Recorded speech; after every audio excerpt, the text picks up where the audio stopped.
Mis hermanos, a Dios sea la gloria. De verdad es que también de cierta manera como, no sé cómo decirlo, pues son sentimientos encontrados. Gracias a Dios, de verdad, porque pues, somos un buen número ahorita y de hecho faltaron algunas familias.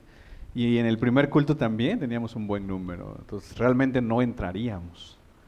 Pero también está como la nostalgia de todos juntos y algo vamos a hacer. Ayúdenos a orar, hermanos.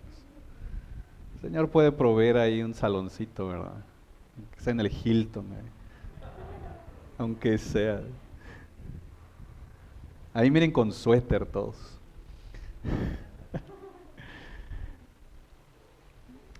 Pero gloria a Dios, mientras ese día llega, aquí seguimos, contentos, amén. Eso.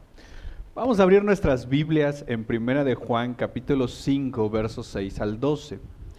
Y vamos a continuar, y yo creo que ya vamos a tomar ya la recta final de esta hermosa carta. Ha sido de verdad un gran desafío. No es una carta fácil por muchas cosas. Pero ha sido también un buen tiempo. Como lo hemos dicho, tal vez después de Primera de Juan, vayamos a Segunda de Juan, y luego a Tercera de Juan, y posiblemente de ahí nos regresemos al Antiguo Testamento para pasar un tiempo. Estamos valorando, orando. Posiblemente pasemos un buen tiempo con el profeta Amós. Pero mientras llegue ese día, vamos a leer los versos 6 al 12 para tener un poquito de contexto de lo que hoy vamos a ver. Y quiero que te vayas dando cuenta, si te es posible, de las veces que se van repitiendo la palabra testimonio. Es más, al final voy a preguntar cuántas veces están y a ver quién le atina. El que le atine va a ganar un premio, un café con pan. Así que ya está. Dice la palabra de Dios en el nombre del Padre, del Hijo y del Espíritu Santo. Este es Jesucristo que vino mediante agua y sangre, no mediante agua solamente, sino mediante agua y sangre. Y el Espíritu es el que da, porque el Espíritu es la verdad. Porque tres son los que dan en el cielo: el Padre, el Verbo y el Espíritu Santo, y estos tres son uno. Y tres son los que dan en la tierra: el Espíritu, el agua y la sangre, y estos tres concuerdan. Si recibimos Él de los hombres, mayor es Él de Dios, porque este es Él con que Dios ha testificado acerca de su Hijo. El que cree en el Hijo de Dios tiene Él en sí mismo. El que no cree a Dios le ha hecho mentiroso, porque no ha creído en Él que Dios ha dado acerca de su Hijo. Y este es Él, que Dios nos ha dado vida eterna, y esta vida está en su Hijo. El que tiene al Hijo tiene la vida, el que no tiene al Hijo de Dios no tiene la vida. Vamos a orar. Padre bueno, gracias, como recién cantábamos, te damos gracias, porque eres bueno, Señor. De verdad, muchas, muchas gracias. Gracias por regalarnos la oportunidad de ser parte de lo que estás haciendo en tu iglesia, Señor. Gracias porque nos das la oportunidad de ser parte en un tiempo de la historia que tú has trazado, Señor. Y que estás, yo creo, sacudiéndonos en el sentido espiritual para llevar tu testimonio, Señor, a aquellos que no te conocen. Padre, conmueve nuestros corazones, porque hay un mundo, Señor, que va caminando al infierno, y parece ser que muchos de nosotros no nos conmueve eso. Perdónanos, porque si somos sinceros esta mañana, muchos debemos de pedirte perdón por ser egocentristas, porque nos hemos enfocado mayormente en nuestras necesidades, que hemos dejado de ver más allá de nuestro círculo, Señor. Pero ayúdanos a, como iglesia, tener una percepción espiritual de la realidad. Abre nuestros ojos, Señor, para ver lo que está sucediendo, Señor, en el sentido espiritual, y saber que hay personas que van caminando a un destino eterno sin ti, Señor. Un día estábamos ahí también, íbamos caminando ahí, pero alguien nos testificó de ti. Quizás ya ni nos acordamos de quién nos habló, quizás ni nos acordamos de la situación, pero alguien tuvo el valor para hablarnos de ti. Y quizás lo rechazamos, quizás nos burlamos, quizás nos enojamos, es más, quizás hasta nos alejamos de esa persona, lo tildamos de ignorante, de loco, no lo sabemos, por hablarnos de ti. Pero tú hiciste una obra, Señor. Pero Padre, hoy parece ser que nos hemos olvidado de eso, Señor. Ayúdanos esta mañana a conocer tu testimonio para poder compartirlo con más personas. Despierta tu iglesia, Señor, despiértanos, porque mientras el barco del mundo está siendo agitado por tantas tormentas, nosotros, al igual que Jonás, muchas veces estamos bien dormidos. Perdónanos, pero hoy, Señor, por favor, háblanos y levántanos para la gloria de tu nombre. Lo pedimos, Señor, amén y amén.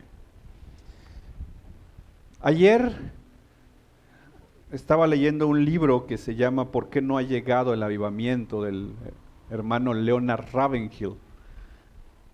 En una de sus hojas, en uno de sus capítulos, él empieza a trazar algunas estadísticas.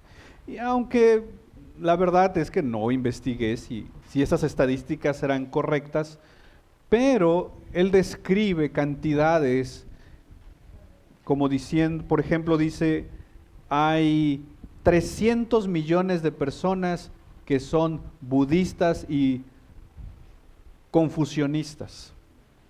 150 millones son maoteanos, algo así. Maoetanos, algo así. Ustedes saben mejor que yo, hermano. Tantos millones de judíos, tantos millones, y se va a la cantidad de millones de personas. Y luego él agrega una estadística más. Este hermano ya falleció hace muchos años, él era de Inglaterra, pero él agrega una estadística que me llamó la atención, que decía, cada día fallecen aproximadamente 1 millón de personas, y muchos de ellos sin Cristo. Y luego él agrega una pregunta de reflexión y dice, ¿qué produce esa realidad en nuestros corazones? Y si somos sinceros, muchas veces no produce nada. Le damos vuelta a la página, prendemos la tele o nos vamos a hacer nuestras actividades.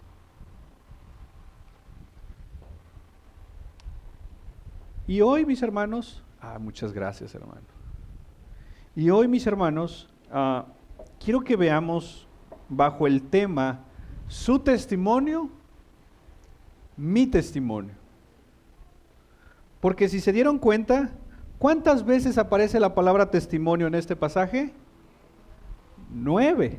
Se ganaron su café con pan, hermano. 9 veces. Por lo tanto, creo que el punto central de estos versículos es el testimonio. La pregunta es: ¿testimonio de quién? A manera de fundamento, quiero leerte un par de comentarios que en el comentario extendido de MacArthur dice: la clave en este pasaje es la palabra testimonio, creo que nos damos cuenta de eso. Y esa palabra testimonio viene de la raíz griega martus. Y me gusta la definición. dice que es recordar o atestiguar algo relacionado a una situación.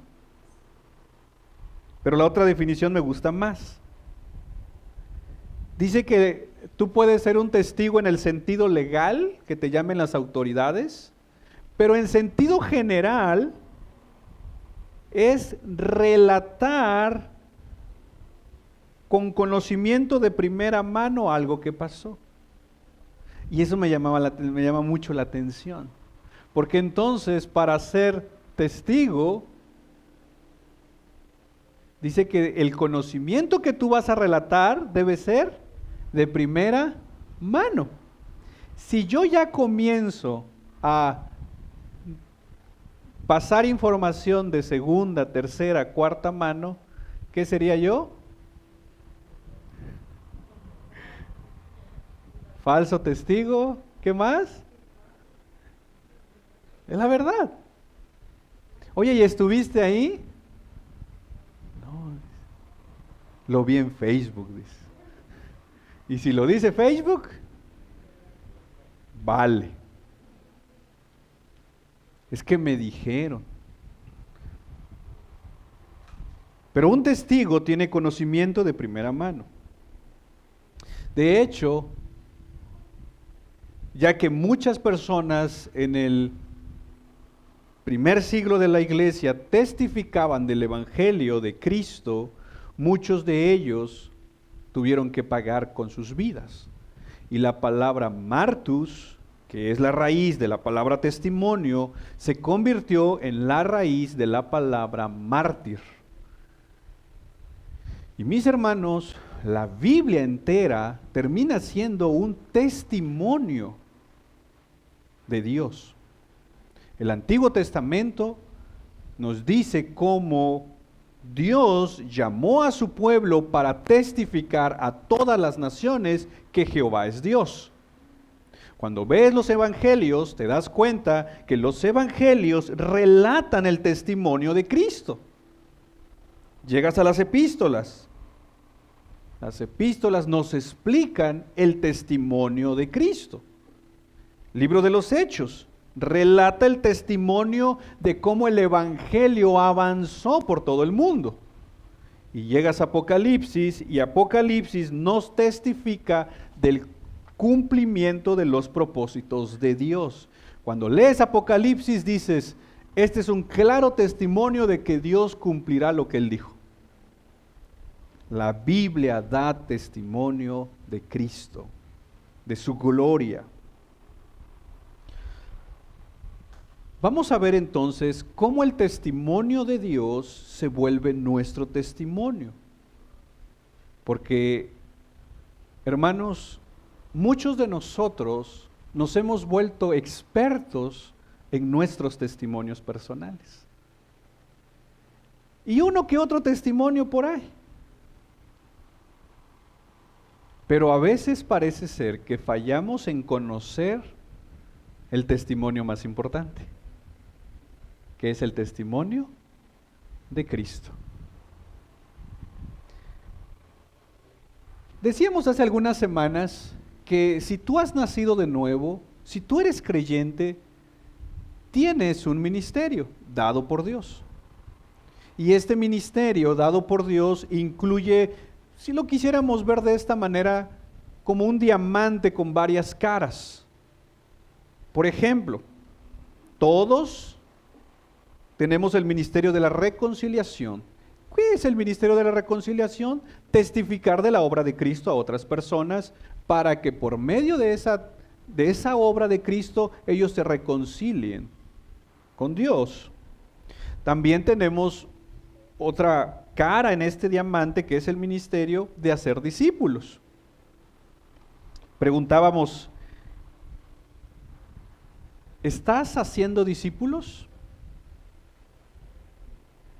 Y al discipulado no me refiero a que si estás dando algún curso, porque luego a veces englobamos el discipulado a cursos. El discipulado 1, el 2, el 3, y luego llegamos al 3 y dices, ¿cuál más hay? ¿No? Y entonces cursos. Y Jesús nos dijo, id por todo el mundo y dar cursos. ¿Eso dijo? ¿Qué tenemos que ir a hacer? Discípulos. El discipulado tiene que ver con relaciones cercanas, con caminar juntos, con orar juntos, con ayudarnos en nuestras luchas juntos.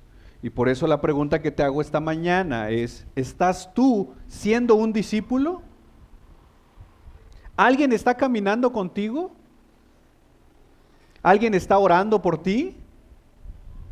¿Estás pidiéndole a alguien que te ayude a orar en esas luchas, en esas tentaciones? ¿O estás caminando solo? Y quizás, si somos sinceros, algunos de nosotros, la respuesta a estas preguntas puede ser negativa en el aspecto de decir, hermano, la verdad es que nadie está caminando conmigo. Nadie se acerca a mí.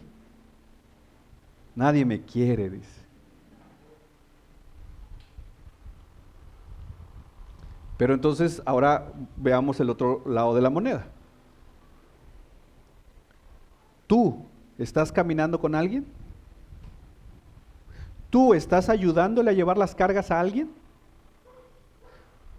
¿Tú estás haciendo discípulos en el sentido de servir a alguien? Y aquí entonces puede recordarnos la regla de oro que dice,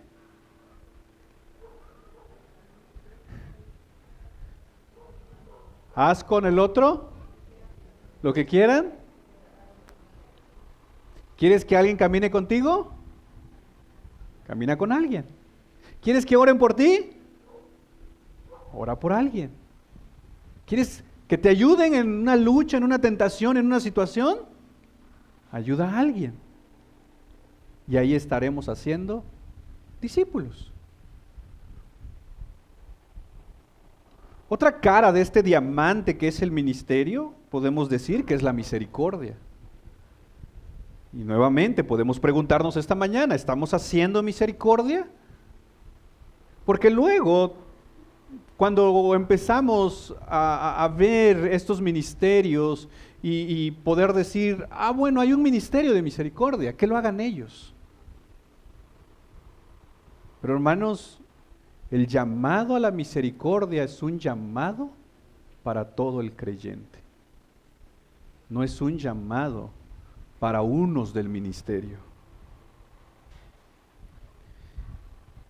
Entonces, si aquí tenemos la palabra testimonio de manera preeminente, pensando y conectándolo con el tema del ministerio, podríamos hacer estas preguntas. Por ejemplo, si tienes el ministerio de la reconciliación, ¿estás testificando de tu fe compartiéndola con alguien más? ¿O estás testificando de tu doctrina peleándote con medio mundo en las redes sociales? ¿De quién estás dando testimonio? ¿Estás testificando de tu fe haciendo discípulos? ¿Estás testificando de tu fe mostrando misericordia? Decíamos en el devocional que mandaba hace ratos que muchas veces somos como Jonás. Nos enojamos cuando Dios no aplica la justicia en alguien. Y vemos que Dios aplicó misericordia y perdón.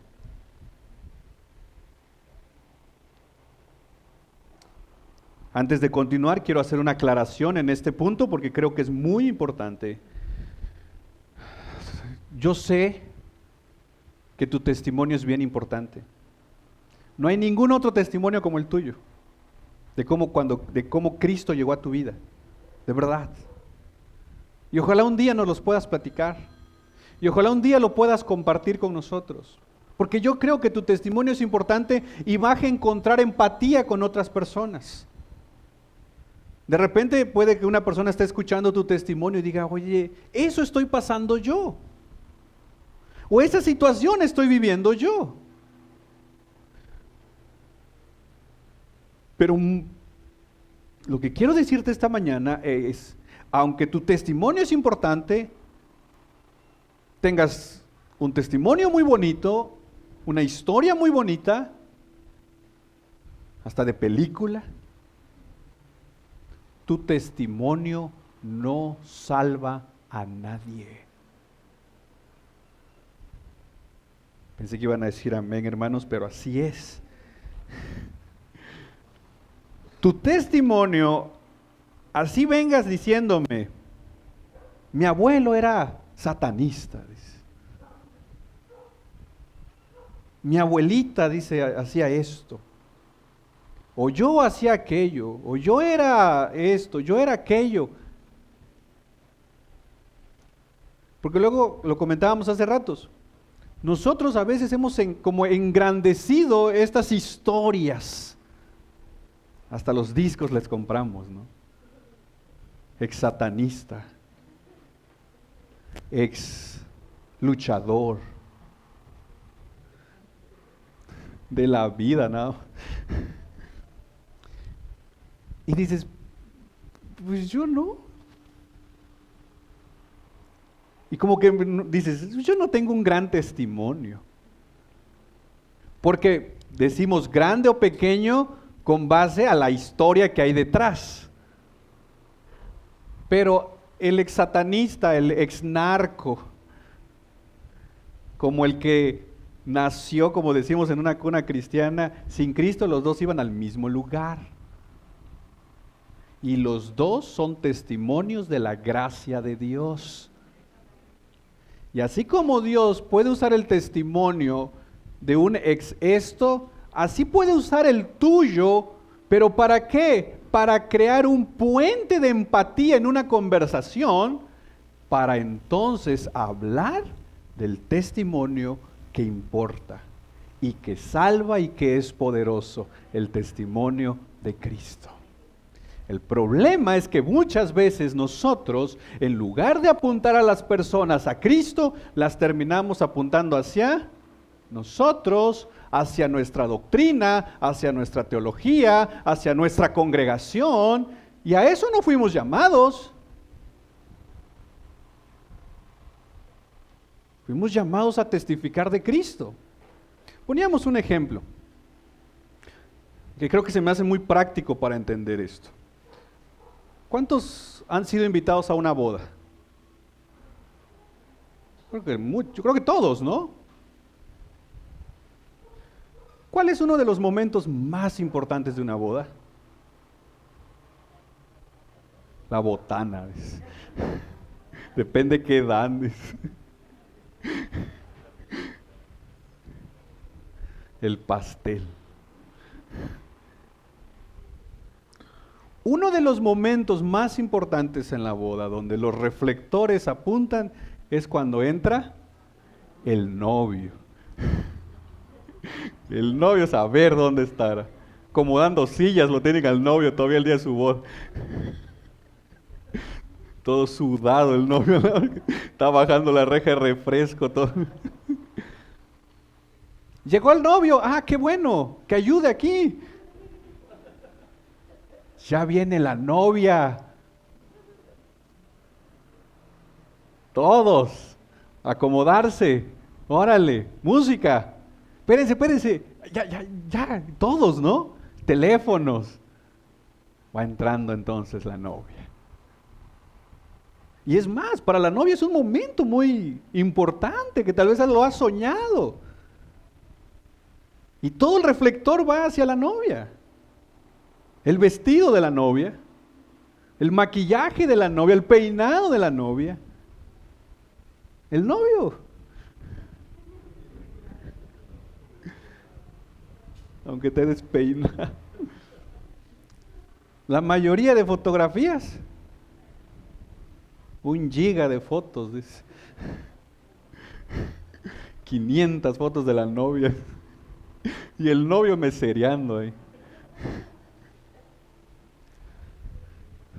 ¿Saben cuál es uno de los problemas que a veces como iglesia caemos? Es en hacer lo mismo. No estoy diciendo que eso esté mal en la boda. Pero eso está mal en la iglesia, porque hemos puesto los reflectores en la... Y la novia no es la más importante en la iglesia. Aquí el más importante es el novio, Cristo Jesús. ¿Cantamos alabanzas para que la novia esté contenta? Pero a veces nos enfocamos, es que como que no les gustó, dices. Es que no se trata de que le guste a la novia, porque ¿de qué serviría que la novia esté contenta con las alabanzas que estamos contentos y el novio no? Las alabanzas no son para la novia, las alabanzas son para el novio. Ofrendamos para la obra del novio, oramos al novio, predicamos su palabra. Pero vuelvo a repetir, a veces cuando nosotros testificamos, comenzamos a testificar de nosotros, de nuestra doctrina, de nuestra teología, a hablar mal de otros. Es más, a veces hasta andamos hablando mal de la novia. Y nos olvidamos del más importante, el novio. Por cuestiones de tiempo, no voy a poder bosquejar todos los versículos del 6 al 12. Hoy solo quiero que veamos del 6 al 9. Y voy a bosquejarlo bajo el título del sermón que estamos viendo, su testimonio, mi testimonio. Y lo que vamos a ver esta mañana, si el testimonio ya vimos que es bien importante, el testimonio de Cristo, lo que quiero que veamos es la fuente de este testimonio. Más adelante, la próxima semana quizás, vamos a ver el poder del testimonio y después vamos a ver el propósito del testimonio. Pero hoy quiero que veamos la fuente del testimonio y están de los versos 6 al 9. En primer lugar, lo que quiero decirte es que estamos ante un pasaje muy controversial por varias cosas. No es un pasaje fácil. Pero si quisiéramos simplificarlo, podríamos decir que la fuente del testimonio no son tus experiencias, no son tus sentimientos. La fuente del testimonio que somos llamados a contar es Dios mismo. Y lo que vamos a ver entonces aquí es cómo la Trinidad apunta al testimonio que nosotros debemos de conocer. Cómo la Trinidad, el Padre, el Hijo y el Espíritu, apuntan a un testimonio que la idea, mis hermanos, es que ahora nosotros, la Iglesia de Cristo, apuntemos al mismo testimonio.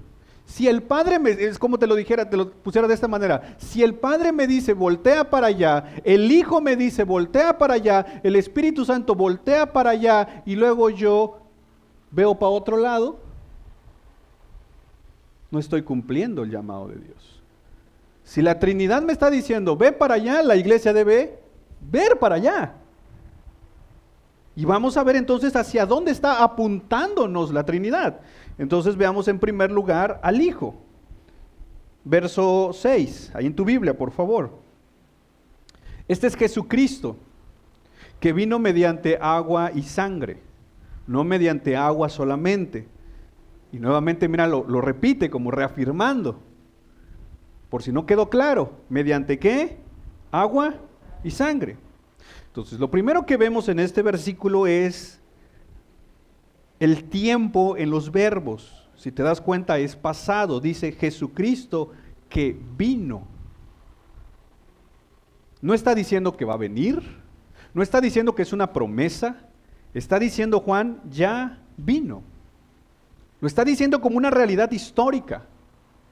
Y está apuntándonos a una realidad que ya pasó. Y luego agrega que Jesucristo vino mediante ¿qué? Agua y sangre.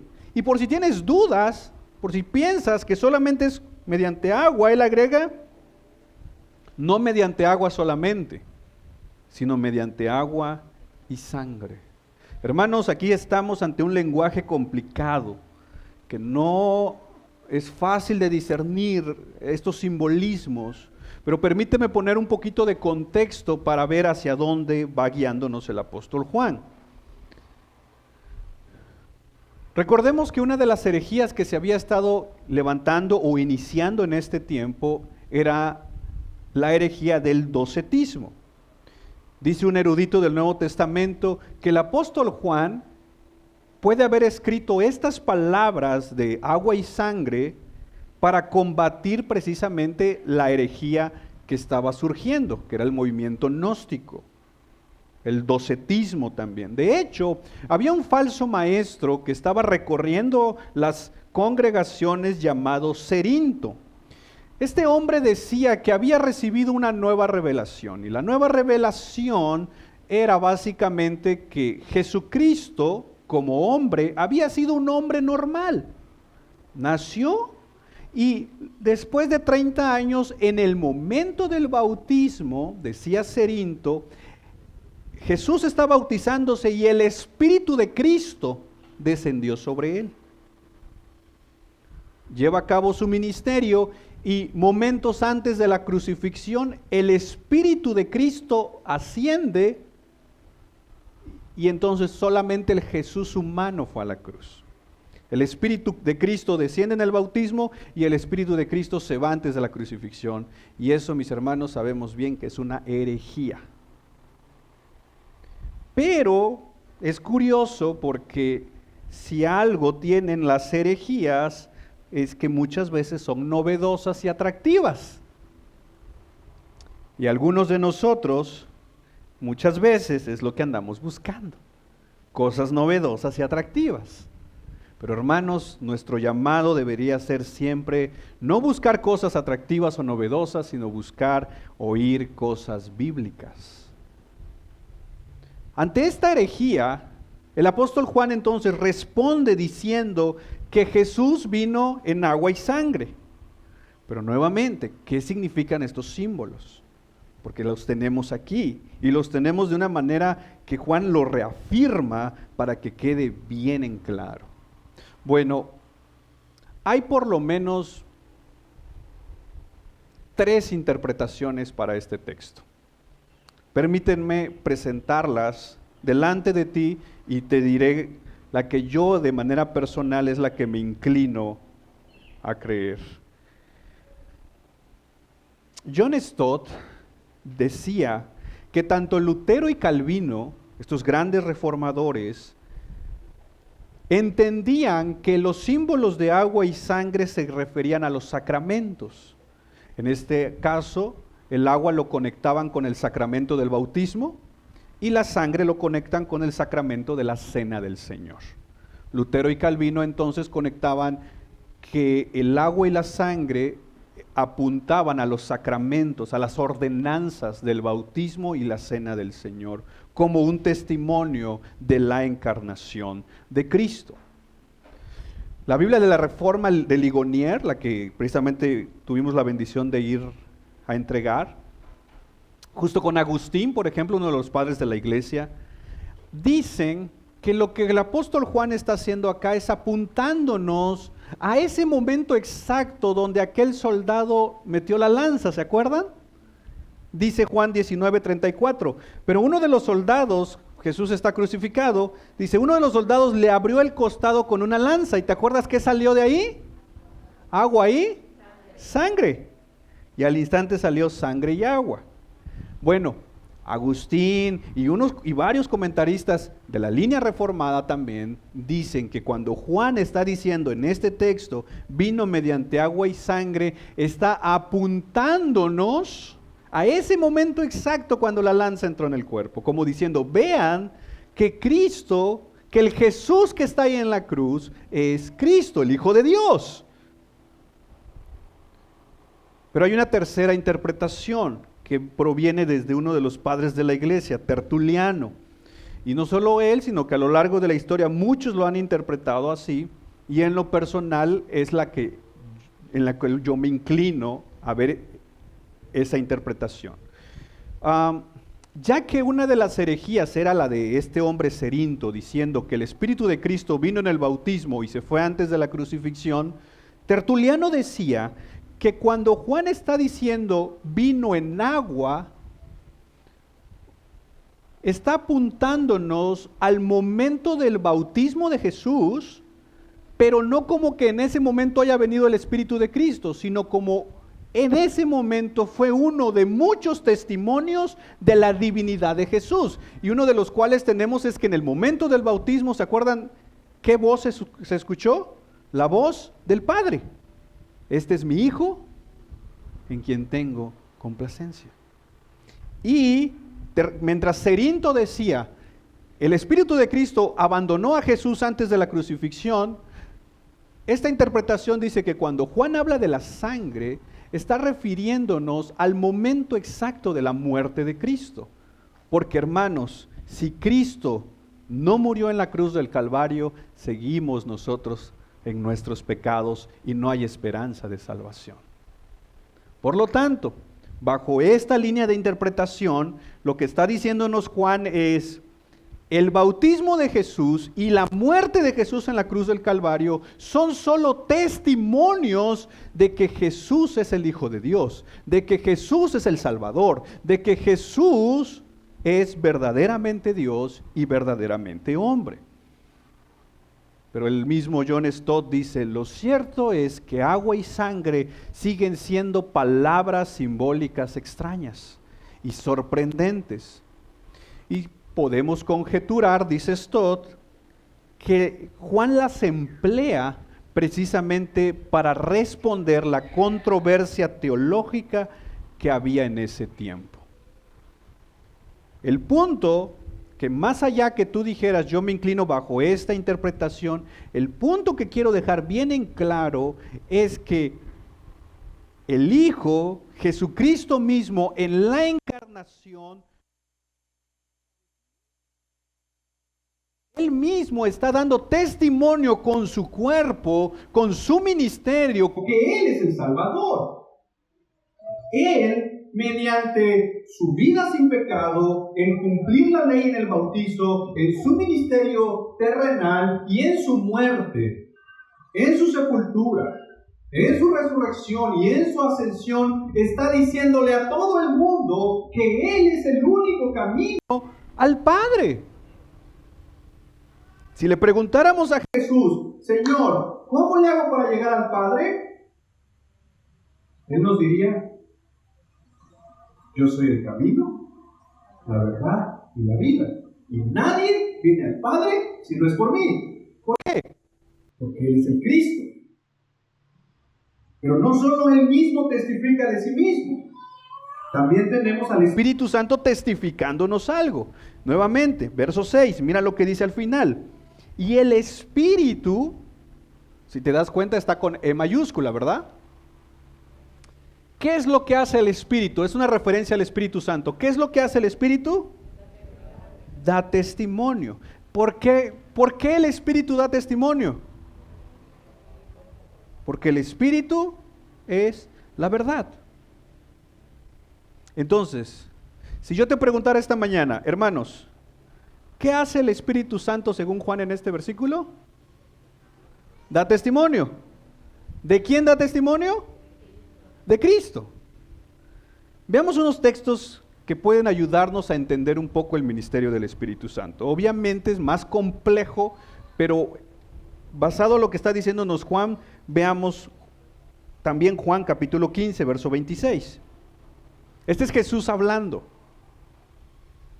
Pero cuando venga el Consolador, a quien yo os enviaré del Padre, mira cómo le llama: el Espíritu de verdad. ¿De dónde procede? Dice. Ahora aquí está el asunto. ¿Qué hace el Espíritu de verdad? Si alguien te pregunta, ¿qué hace el Espíritu Santo? ¿Qué termina diciendo el verso 26? Él dará testimonio acerca de mí. Está refiriéndose a Cristo. Entonces, el Espíritu Santo, su ministerio es dar testimonio de Cristo. Pero luego mira el verso 27. Y vosotros daréis testimonio también, ¿de quién? De Cristo. Si el Espíritu Santo está dando testimonio de Cristo, ¿quién soy yo para venir a otro testimonio? Si el Espíritu Santo está dando testimonio de Jesucristo como el Señor y Salvador, ¿yo qué estoy haciendo? Porque si yo me la paso peleando en mis doctrinas, en mis rollos y en mis shows, el Espíritu Santo no está obrando ahí. Muéstrame cómo estás testificando de Cristo, yo te voy a mostrar cómo el Espíritu Santo te está usando. Porque ¿qué hace el Espíritu Santo? Da testimonio de Cristo. Dices, yo estoy lleno del Espíritu Santo, dices. Muéstrame cómo estás hablando de Cristo. Porque si no lo estás haciendo, así te tires media hora,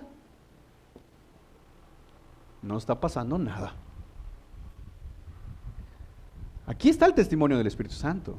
Y lo está diciendo Jesús. Mira, Juan 16, verso 13. Pero cuando venga el Espíritu de verdad, nuevamente este título, ¿qué hará el Espíritu Santo?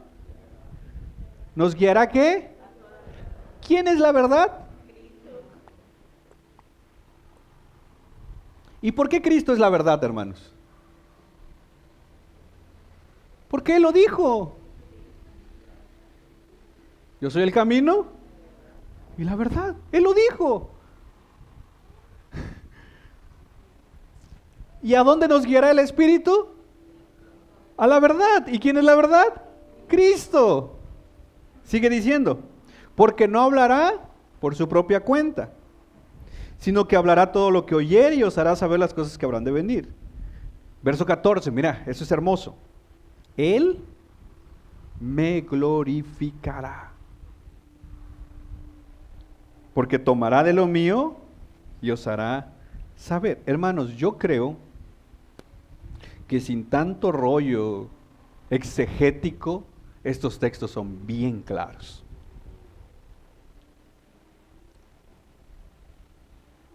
¿Cuál es el ministerio entonces del Espíritu Santo según el mismo Señor Jesús? ¿Que nos tire al suelo? ¿Que hagamos cosas que no nos demos cuenta o perder el control de nuestro cuerpo? ¿O como hoy dicen, que caigamos en ataques de risa santa? No, hermanos. Yo creo que los textos son muy claros. Él dará testimonio de Cristo. Y no solo dará testimonio de Cristo, lo glorificará. El teólogo Schaeffer, en su teología sistemática, específicamente en la sección de neumatología que tiene que ver con el Espíritu Santo, dice, en una esfera más amplia, el Espíritu Santo, siendo el Espíritu de verdad y el autor divino de las Sagradas Escrituras, es testigo de Dios. Así como el Hijo testifica del Padre en su ministerio, el Espíritu testifica de Cristo a través de la palabra y iluminando nuestro entendimiento para ver a Cristo. Berkhof, en su teología también sistemática, dice, el Espíritu Santo da testimonio de Cristo, conduce a la iglesia a la verdad que es Cristo.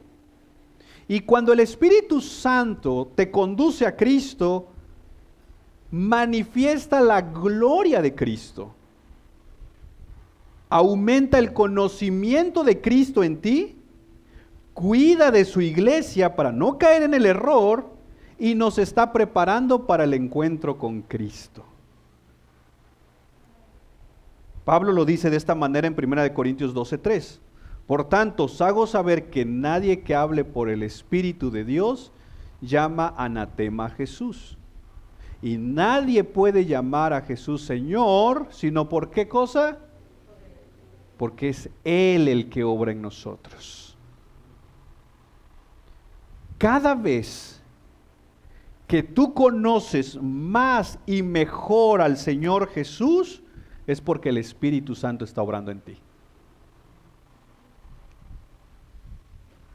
¿Quieres un mover del Espíritu Santo en tu vida? Pensé que iban a decir amén, hermanos. Pero yo creo que sí, ¿no? Por fe. Lo que va a pasar es que Cristo se nos va a revelar más y mejor a través de su palabra, a través de su escritura. Cada vez que rendimos un área de nuestra vida, nuestro orgullo, nuestra egocentrismo, nuestra envidia o tantas otras cosas que estamos luchando a los pies de Cristo, es porque el Espíritu Santo está obrando en ti. Cada vez que sientes convicción de pecado, te dueles, te arrepientes, pero también ves la gracia, el perdón y la misericordia de Dios, es por el Espíritu Santo. Muchas veces podemos pensar que el Espíritu Santo no está porque no hay manifestaciones. Pero qué mejor manifestación que conocer a Cristo a través de su palabra. Revelado como nuestro Señor, Salvador, viéndolo, como diría el salmista, en la hermosura de su santidad. Oh, mis hermanos, que el Señor abra nuestros ojos para cuando vayamos a la Escritura, veamos a Cristo. Estás estudiando en tus devocionales el Antiguo Testamento, ¿nunca te ha pasado que dices, no le entiendo? No sé por dónde esto pueda conectarse. Oras al Señor, le pides la gracia, le pides entendimiento, le pides sabiduría, y como que tus ojos fueran abiertos, vas al texto y dices, lo veo a Cristo en Levítico, veo a Cristo en Deuteronomios, veo a Cristo en Nahum. Nahum es un libro de la Biblia, hermanos, cabe aclarar. Estoy estudiando Sofonías, no le entiendo nada. Amén. Pero estoy comenzando a ver a Cristo. Veo el amor de Cristo en el libro de Oseas. Ese es el Espíritu Santo obrando en ti. Entonces tenemos al Hijo testificando de sí mismo. Tenemos al Espíritu Santo testificando ¿de quién? De Cristo. ¿Quién nos falta en la Trinidad? El Padre. Vayamos al verso 9. Los hombres, mayor es el testimonio ¿de quién? De Dios. Porque este es el testimonio con que Dios ha testificado acerca ¿de quién? Del Hijo. Jesucristo testifica de Él mismo en su encarnación, vino mediante agua y sangre. El Espíritu Santo testifica de Cristo. Y aquí el verso termina diciendo, porque este es el testimonio con que Dios ha testificado acerca de su Hijo. Veamos unos pasajes donde vemos al Padre testificando de Cristo. Mateo capítulo 3, verso 16. Y Jesús, después que fue bautizado, subió luego ¿de dónde? Del agua. Y aquí los cielos le fueron abiertos y vio al Espíritu de Dios que descendía como paloma y venía sobre él. Mira el 17. Y hubo una voz de los cielos que decía, este es mi Hijo amado, en quien tengo complacencia. Mira, te voy a poner un ejemplo que tal vez sea un mal ejemplo, pero quiero que esto quede bien claro. ¿Nunca les ha pasado de llegar a una oficina que tienen una reunión con una persona tal vez que en la empresa o en el gobierno tenga un alto cargo? Y que no sé, van a pedir empleo o van a hablar con la persona para solicitar algo y llevas tus papeles, hablas con la persona y muchas veces las personas a veces terminan diciendo, mira, deja tus papeles con mi secretario, mi secretaria, ¿no? O a veces cuando te los encuentras en la calle, mira, háblale a mi secretario, a mi secretaria. Esa persona está dirigiéndonos a dónde debemos ir. ¿no? Aquí el Padre está dirigiéndonos a quien debemos oír. Este es mi Hijo amado, en quien tengo complacencia, a Él oíd. Y por si eso no fuera suficiente, aunque lo es, mira Juan capítulo 12, Mateo 17, verso 1 al 5. 6 días después, Jesús tomó a Pedro, a Jacob y a Juan su hermano y los llevó aparte a un monte alto. Este es lo que conocemos como la transfiguración. Y se transfiguró delante de ellos y resplandeció su rostro como el sol y sus vestidos se hicieron blancos como la luz. Y aquí le aparecieron Moisés y Elías hablando con él. Moisés, ¿qué representa en el Antiguo Testamento, hermanos? La ley. Elías, ¿a quién representa? A los profetas. Quiero que veas la escena. Está Jesús, Moisés y los profetas. Y entonces Pedro le dice a Jesús: Señor, bueno es para nosotros que estemos aquí.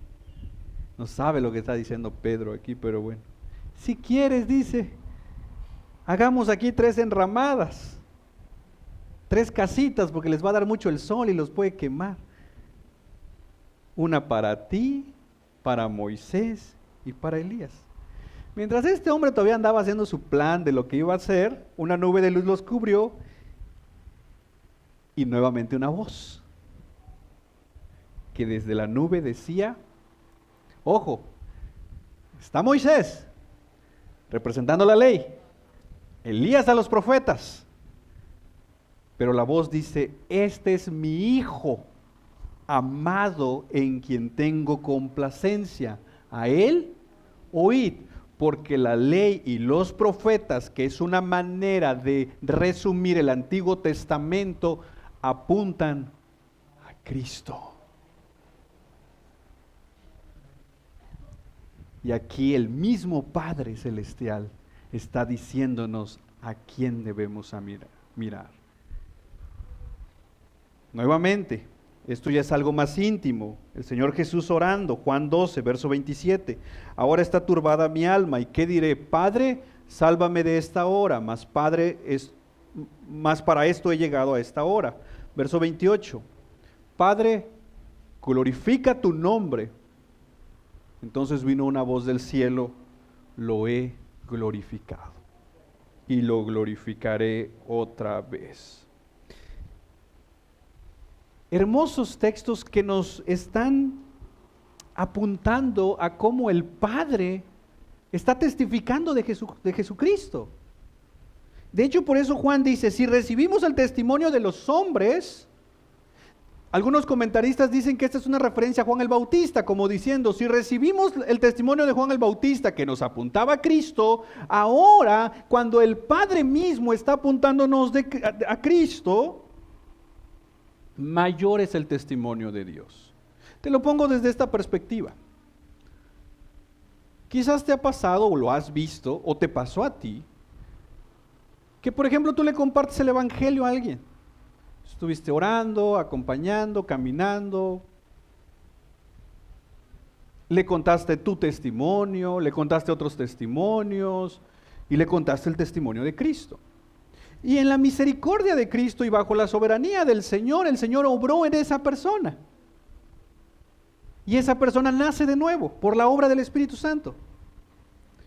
Ahora esa persona puede decir como Juan dice aquí, y te puede decir a ti: he recibido tu testimonio, he escuchado tu testimonio, pero ¿qué crees? Ya Dios obró en mí. Y ahora tengo el testimonio de Dios en mí. Ya Él obró en mi vida.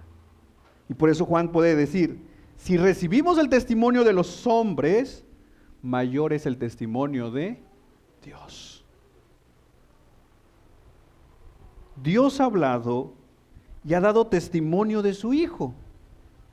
Si eso, mis hermanos, no nos basta para apuntar a Cristo, para guiar nuestras vidas a Cristo, la verdad, mis hermanos, que no sé qué más necesitaríamos. El Hijo nos testifica de Él mismo. El Espíritu nos testifica de Cristo. Y el Padre está apuntándonos de Cristo, a Cristo. La pregunta es, nosotros, como la iglesia, ¿a dónde estamos apuntando?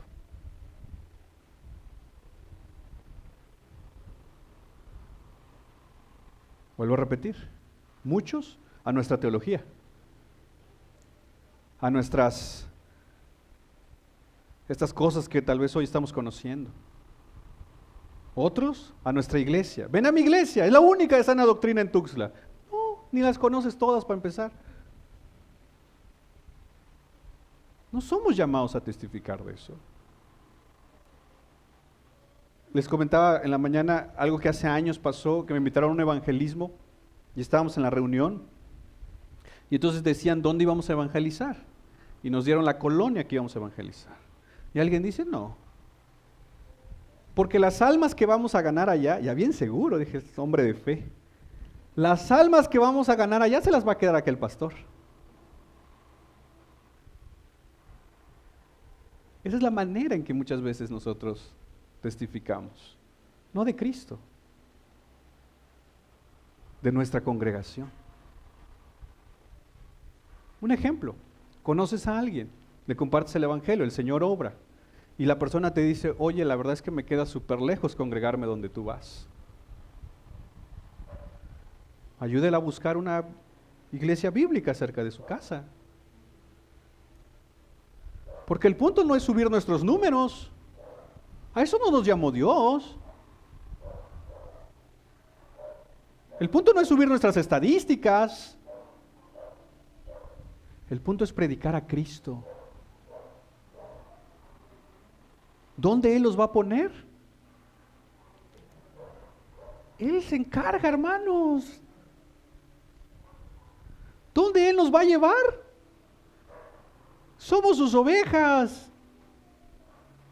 Pero a veces, siendo que el Padre nos apunta a Cristo, el Espíritu nos apunta a Cristo, el mismo Cristo nos apunta a Él, nosotros estamos apuntando a otro lado.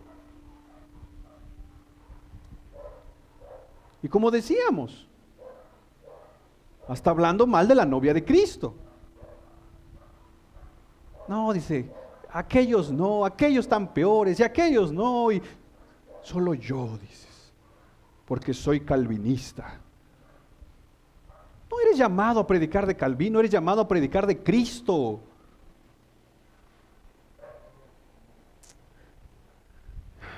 Permíteme ir aterrizando y concluyendo esto. Lo primero, ¿te diste cuenta que me salté 2 versos? ¿A poco sí? ¿Cuáles fueron? 7 y 8. Así como hay la controversia del agua y sangre, el verso 7 y 8 hay otra controversia que se llama la coma juanina.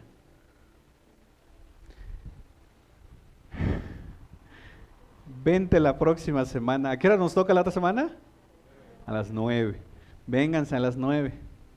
Tráiganse unas frutas ahí para compartir. La hambre. Y ahí vamos a hacer una pequeña introducción. Ahorita por cuestiones de tiempo no me va a dar tiempo a explicar esos versos. Pero quiero concluir esta mañana con lo siguiente. Ya vimos que el Espíritu Santo testifica ¿de quién? De Cristo.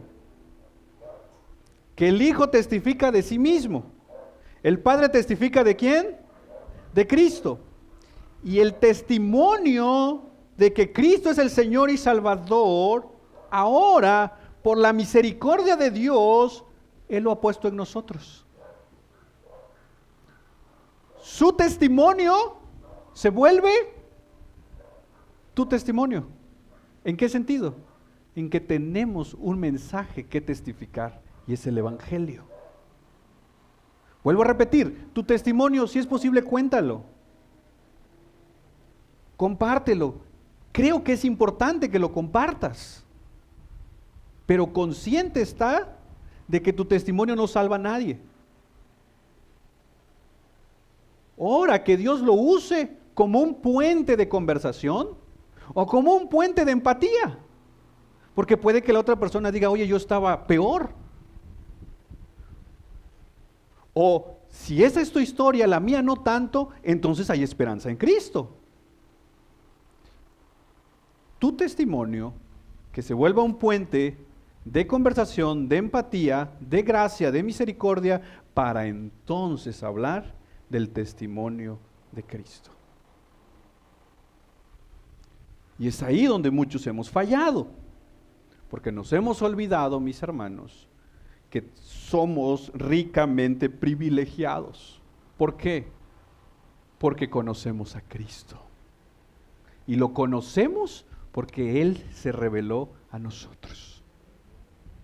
Muchos, lo voy a poner en primera persona, muchos anhelamos conocer a un artista. Hacemos filas para entrar. Estamos ahí a medianoche esperando el boleto. O ir a ver una película. Otros quieren ir a conocer a un deportista. Otros ahorran, invierten dinero para ir a un evento. Otros escondemos nuestra idolatría en piedad diciendo, es que quiero conocer a mi predicador favorito. Nos hemos olvidado que sin buscarlo, alguien ya se reveló a nosotros. Y ese alguien es Cristo Jesús, el Dios hecho hombre.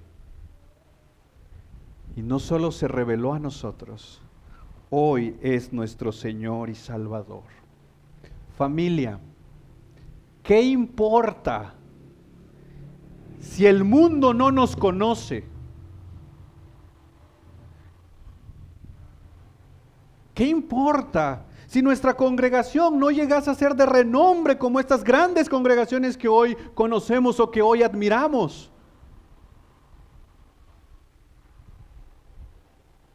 Hermanos, demos gracias a Dios que aunque el mundo no nos conozca, somos conocidos por Cristo.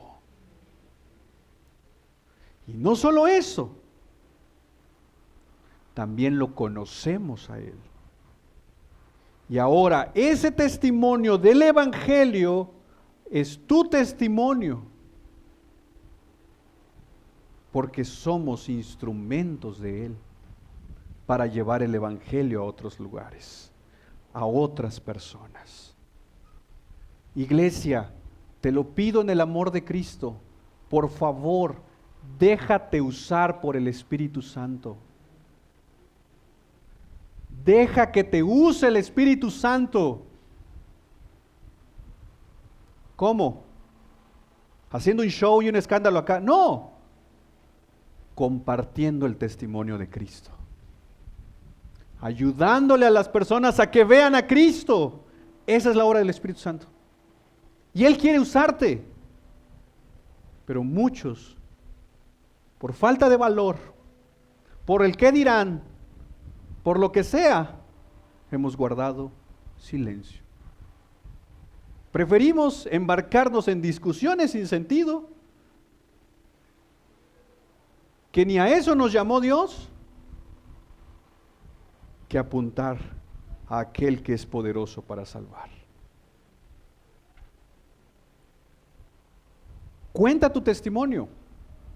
Cuenta lo que Dios hizo en ti. Cuenta, por favor, lo que Dios está haciendo en tu vida. Cuenta lo que Dios hará en tu vida.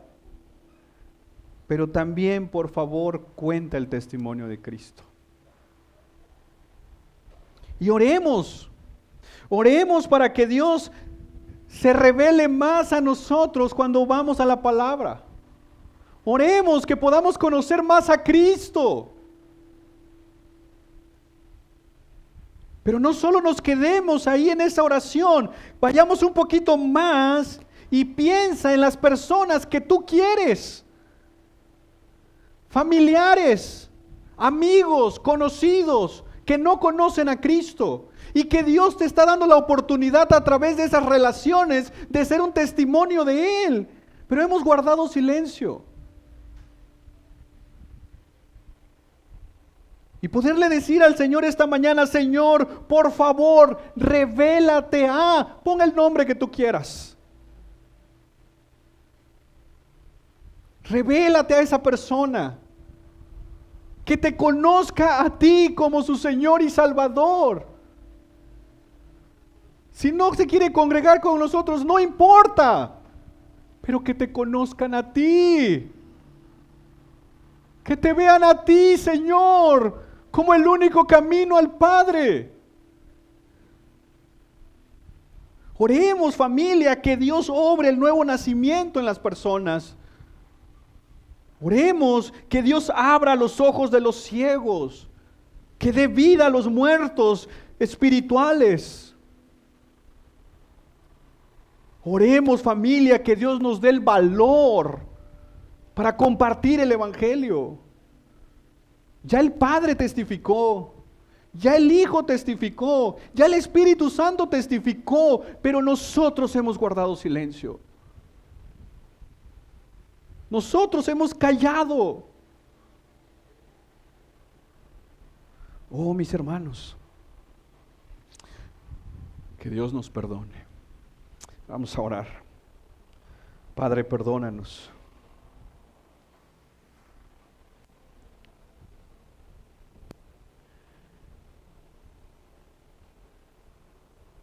Porque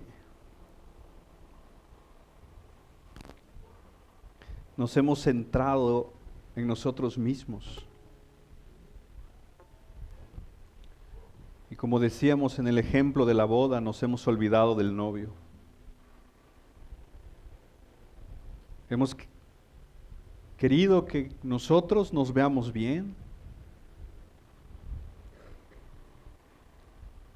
Estamos cuidando nuestra reputación.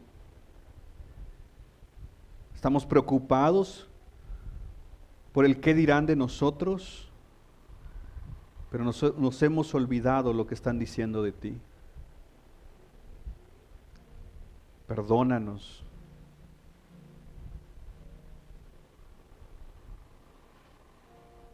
Perdónanos porque si somos sinceros esta mañana, Señor,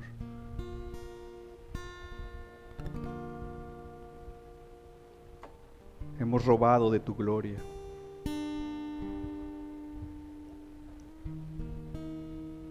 Perdónanos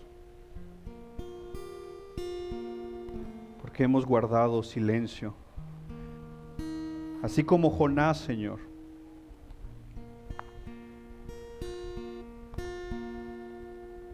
Así como Jonás, cuando la tormenta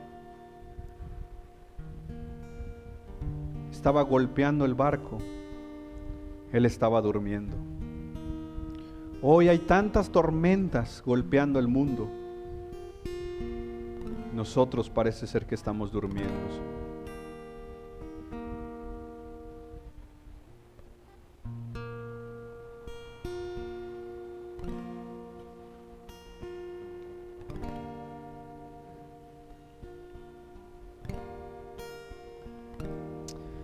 Ayúdanos a recordar que el Evangelio es un hecho, por lo tanto, ayúdanos a contarlo con sencillez. Ayúdanos a recordar que el Evangelio es un hecho gozoso, por tanto, ayúdanos, Señor, a compartirlo con alegría. Padre, recuérdanos que el Evangelio es un hecho que se nos ha encomendado, por lo tanto, ayúdanos a contarlo con fidelidad. Padre, por favor, recuérdanos que el Evangelio es un hecho de infinita importancia. Ayúdanos a compartirlo con fervor. Recuérdanos, por favor, que el Evangelio es un hecho de infinito amor. Permítenos contarlo también con amor. Ayúdanos a entender que el Evangelio para muchos es difícil de comprender, por lo tanto, ayúdanos a ilustrarlo para hacerlo comprensible. Pero sobre todo, Señor amado, ayúdanos a recordar que el Evangelio Se trata de una persona, por lo tanto, ayúdanos a predicar a Cristo. Te lo pedimos, Señor, en tu nombre.